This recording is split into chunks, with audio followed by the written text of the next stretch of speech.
because you're going to have good sessions and you're going to have bad sessions. It's important not to dwell on the bad sessions. That's how you grow. Hello everyone, it's a pleasure for me to be today with our great friend Declan Wyton, who is with us for the third time now.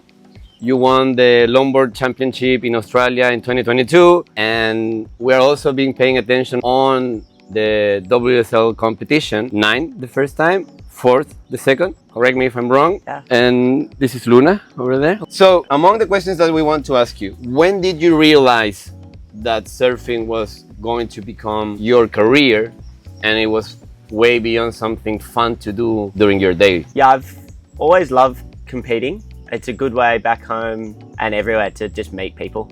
That's what the longboarding side of things is all about. No one's making a lot of money or, we're not buying big fancy houses, but we get to travel together and meet a whole bunch of really cool people. So I always love that side of the competing, and then I'm definitely a very competitive person myself. As you know, Jose, only child, Yes, only child power. So I kept doing it, and you travel around Australia, you meet a bunch of different people, and longboarding especially, it's kind of all walks of life. You get younger people, but you get a whole lot of older people as well. From there, I started competing in the WSL and bigger competitions. And then in about 2019, we had an event in Nusa, and it was a bit of a breakthrough event for me. I ended up third.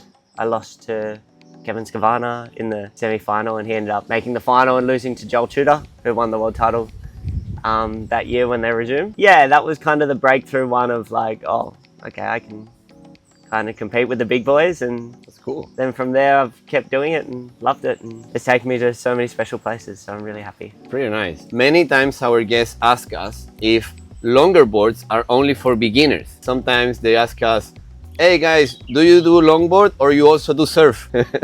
How do you see it? What are these special things about longboarding? Yeah, like that's a pretty common misconception, that longboarding is just for learning and then you progress to shorter boards. Yeah. Me personally, I started the other way around because my dad was not a surfer, but he taught me to surf. Probably took me a lot longer to get better than what it should have. I was little, I was 5.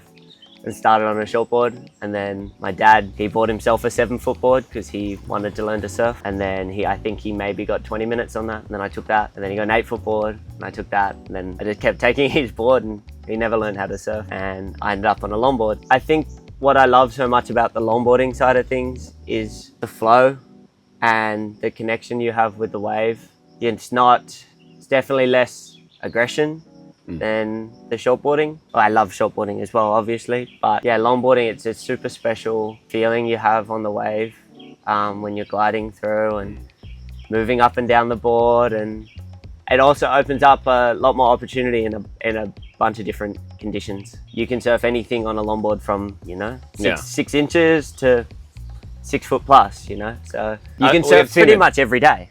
I love the versatility of it. There's so many different kinds of longboarding styles and performance and traditional, and trying to play with different boards, and it's definitely not a beginners only sport. There is so much wiggle room to play with and learn and grow, and you're never good at longboarding, you're just better.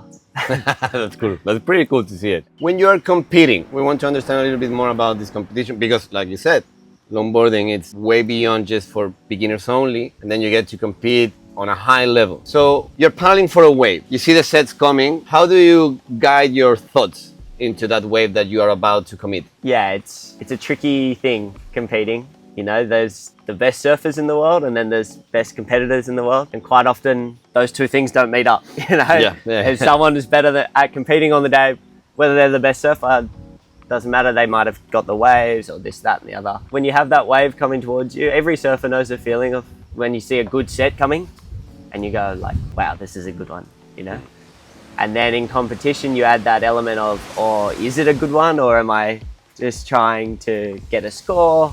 So I feel like how you react in that moment is everything. As you're paddling into the wave, once you're up, you are just surfing, especially once you get to the higher level of competing. Everyone can perform amazing once they're on the wave, but it's the decision making and picking which wave is the best or is going to suit your style. That's the tricky part of competing for sure. It's like all about mindset, as we were talking about through the week. We had this Olympian with us a year ago. We were talking about how in many competitions, the first 5 people to get to the goal, there are no big difference in terms of their bodies, their physique. It's all about the mindset. I think it would be cool to get in this interview your feelings about that competition in El Salvador. When I was watching, and well, many people were watching, that heat in which you let one set pass. So you see the set, you see it's a good wave, and yet you take a decision of, I'm letting this go and I'm gonna play with the time and I'm gonna prepare myself for the next one. How you handle the pressure? Yeah, I think practice is everything as well. It can be quite tricky if you're just sitting out in the lineup to put yourself in that position mentally until it's actually happening to you.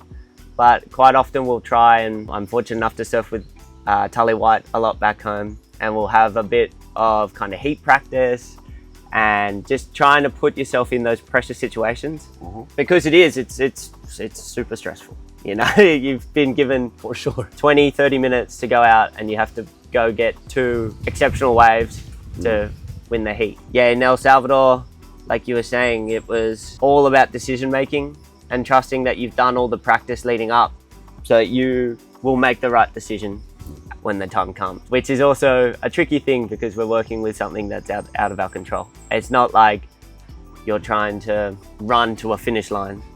It's whether or not the wave is going to come, or, you know, maybe you let a set go and I don't get that wave at the end of that heat and then I lose.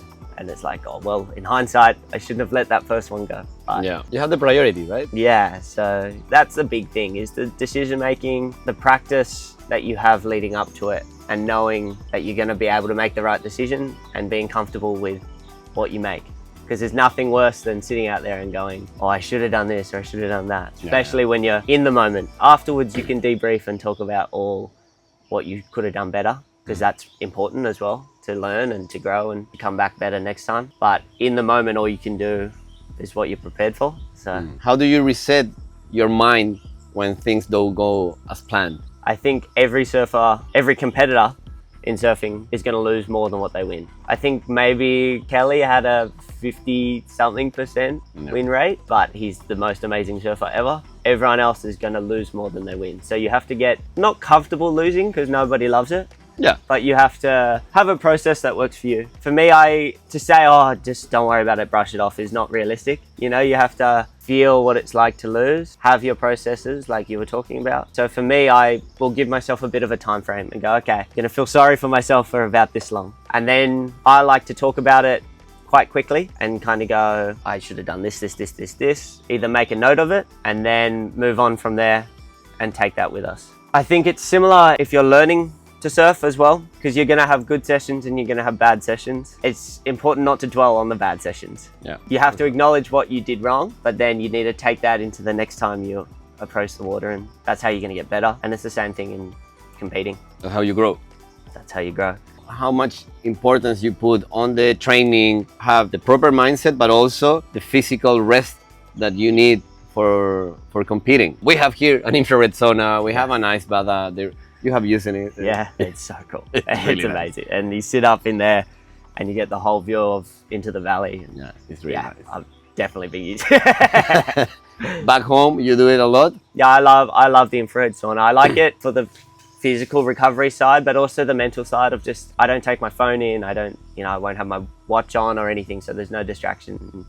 You sit in there and you have a bit of time to yourself. And it is kind of a form of meditation, I suppose. But yeah, it comes back to that being comfortable in the decisions that you make. Once you get to competition, you have to be comfortable that you've made all the right decisions leading up to that point and all the preparation. So whether that's your strength and conditioning or the recovery or how you eat, your nutrition, everything, you want to be in the best possible state so that when you're sitting there and the wave's coming, you can be comfortable going, I've done everything I need up to this point. And then if you fall, you fall. But you can fall being happy knowing you didn't leave anything out there. You know, if you go to eat fast food every day and you feel average and then the wave comes and you don't feel good, you're not going to be comfortable once you don't perform. All this progression that you've been working on, it's something that you think it started long time ago? Is there like a point in your life in which you said, okay, this is how I will build up my progression? Or is it something that just happened spontaneously, organically? Yeah, I think that Nusa competition in start of 2020, Okay. that was the kind of turning point. Before that, I was just kind of trying to just turn up to the tour and just surf and hang out and like kind of, oh yeah, this is fun, whatever.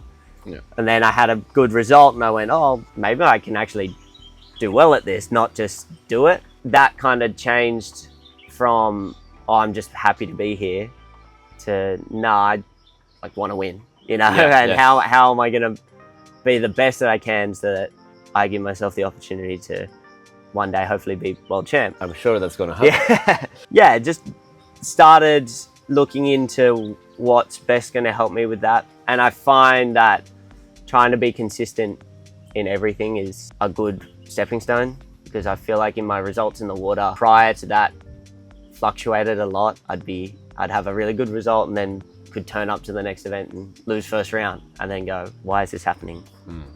And then it comes back to, you have to kind of break it down and figure out what's working for you and what's not, and make some tough decisions sometimes and move from that. In El Salvador, the waves were pretty big. And we also remember you surfing some huge waves at Bells. I think a lot of people think of longboarding as just a small wave craft, but some of my favorite waves are, you know, El Salvador, like El Samzao is such an amazing longboard wave. So is Bells. I think Bells is probably a better longboard wave than a shortboard wave, because there are big fat sections, and having the longboard and being able to hold your rail for so long and surf the entire face of the wave the whole way through, that's some of my favorite kind of longboarding. It's definitely not just a small wave craft. Yeah. You know, you can surf a longboard in everything, and I think getting comfortable surfing it in everything is important, especially if there are any younger generations trying to get into competing, because a lot of people can surf a longboard well when it's small, but the only way you're going to get better at surfing a longboard in bigger stuff is doing it more often, which a lot of people shy away from for many reasons. Sometimes it's just hard to get out the back. Sometimes you just want to surf a shortboard, which is fine. More from a technical perspective, when do I go for the nose? Where do I go for the turn? When you're nose riding, you need to have water over the back of the board.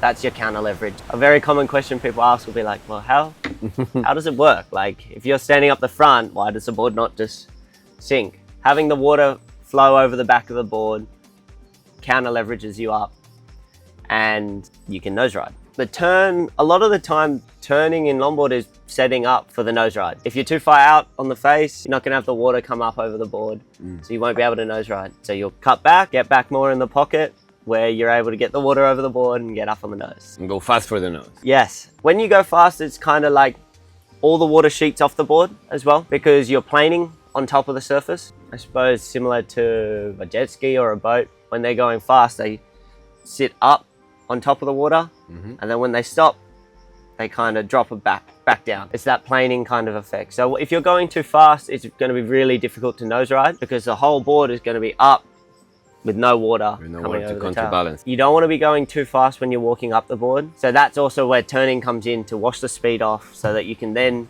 be slow enough that the water comes back over on the board and you can walk up the front. What would you say are the 3 things that you see on a wave to make all these conscious decisions? From the start, probably the entry. The entry is super important. What I mean by that is, if the wave is super steep and about to break on me, I'm probably not going to be able to turn around, paddle, and run up the nose. By that stage, you might be dropping down, going straight, and then you've got a bottom turn, come up and set it all up again. Whereas if you maybe are a little bit further outside and you can get into the wave early, you can set up the angle of how you take off and then start walking almost immediately, because you're not going too fast yet. So yeah, the setup is super important, the entry into the wave. So looking at a wave, knowing I'm in the right position to go. Second thing I'm looking for in a wave is, how does it look down the line? So once I'm sitting there, I go, okay, I'm in a good spot. I'll spin around, look down the line and go, what can I do now?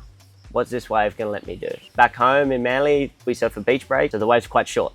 We don't have heaps of time. Yeah. Whereas come here to Lombok, you've got long, rolling, beautiful waves. Lots of different kinds of waves too, lefts, rights, point break, reef break. You have a lot more time here, which is good for everyone. Everyone loves a longer wave. Particularly good if you're learning or trying to push your longboarding, or any surfing really, but longboarding in particular, when you've got so much time to get up, look down the line, think about what you're gonna do, and then go, okay, whether it's cross-stepping or nose riding. You have time to angle across. If it doesn't work when you go to step up, you have time to cut back, set up again. What would you say they are the most common mistakes that beginner surfers or intermediate surfers deal with it?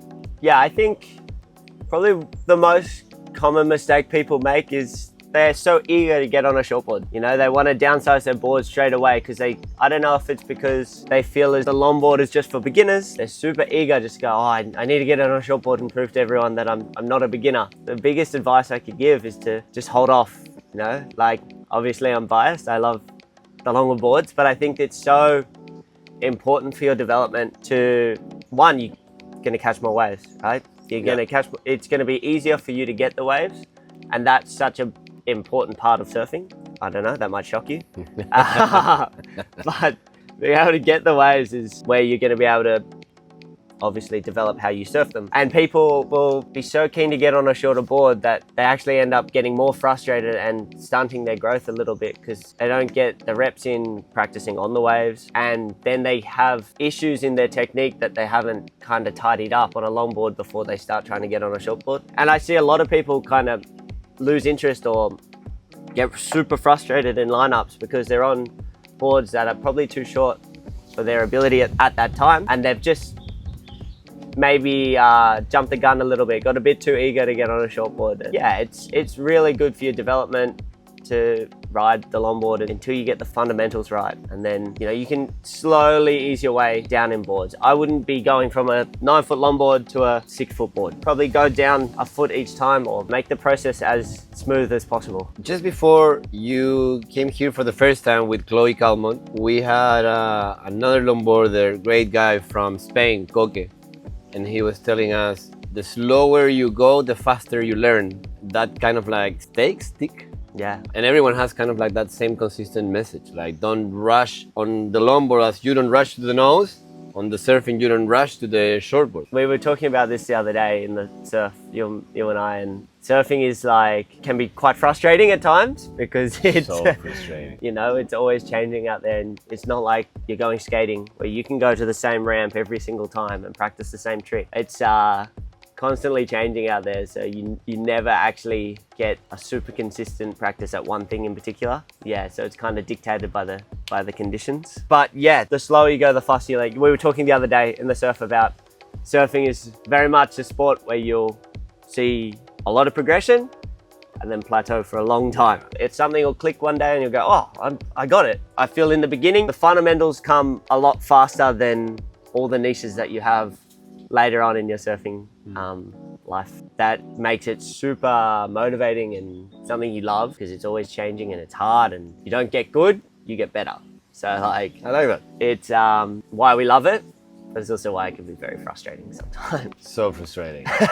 You just said twice love. It's a love for surfing. And how would you describe surfing? It's my everything. One of the guests before asked, do you have any other hobbies outside of surfing?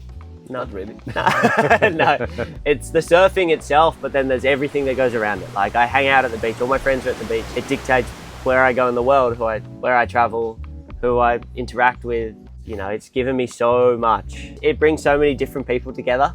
It's a common kind of denominator for people from all walks of life, Chileans and Aussies hanging out. Yes. It's super special. This is the third time that you have visited us, and I'm sure it's not the last one. We have a world title to celebrate here. What keeps bringing you here to Lombok? The people, for sure. It's the kind of place that you come and you don't want to leave. I mean, obviously there's good waves, but there are a lot of places with good waves in the world. Lombok has that special just kind of community and just all around good people that makes you want to stay. It makes it makes your time here enjoyable. There's never a point where you're like, oh, like I felt uncomfortable. This, that, or the other. It's a super comfortable and special place. I agree, fully. And I'm sorry, but I have to ask, what is it with Xanadu?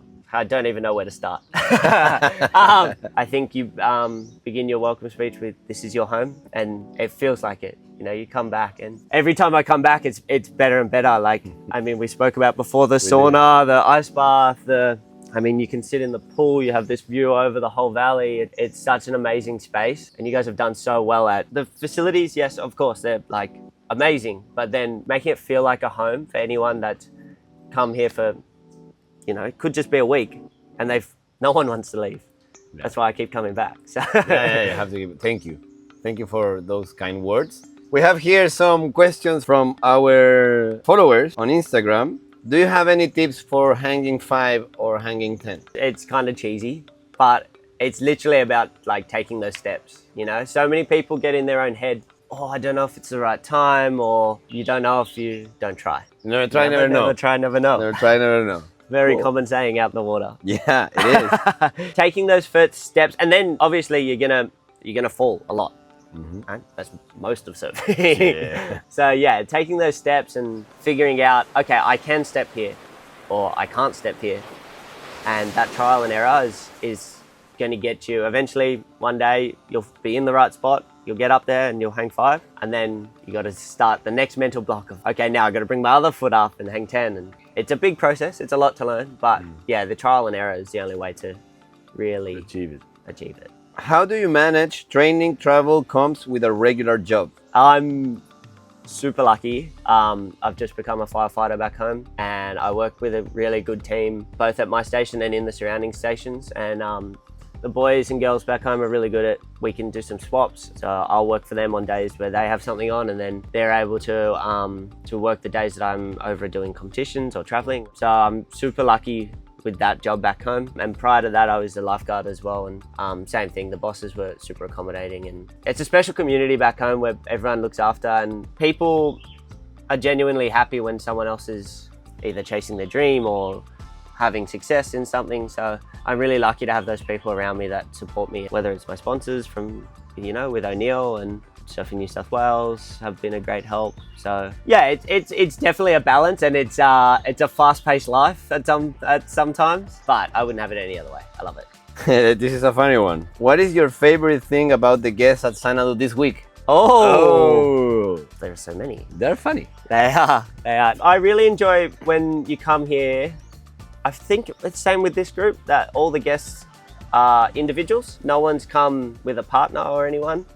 And you put 8 to 10 people together in a space, you think maybe sometimes there'd be clashes. No clashes, no. Yeah. And I think that's also the experience that you have here where, He has been like solo travelers. yeah, it's all solo travelers this week. And I feel like that's very common in Lombok. It's a kind of place that you can come by yourself and everyone's so friendly and everyone gets on. Yeah, so I think the guests this week, that's my favorite part, is that they're all solo travelers and they've come together and they're all mingling and having a really good time. Yeah, they're having a good time. It's fun. And then the interactions in the morning with the yoga immersion guests, the surf guests. It's really, really nice. From a very skilled surfer from South Africa, Samantha, how do you duck dive a 9.6 longboard in a big surf? Well, I've met Sam and I'm a lot heavier than Sam. But yeah, it's different to shortboarding because the board already sinks. You can just push it straight down. On a longboard, you have to kind of break the barrier of the water first. So you push one rail down so that the water comes up over, and then you have more weight on the board and you can push it down, submerge it from that. But it's getting one rail under first and then pushing down, rather than just, if you just try and push down, you're just going to be, it's like pushing on this table here. It's not, nothing's going to happen. Thank you so much. Thank you. Thank you very much. Thank you. Woo!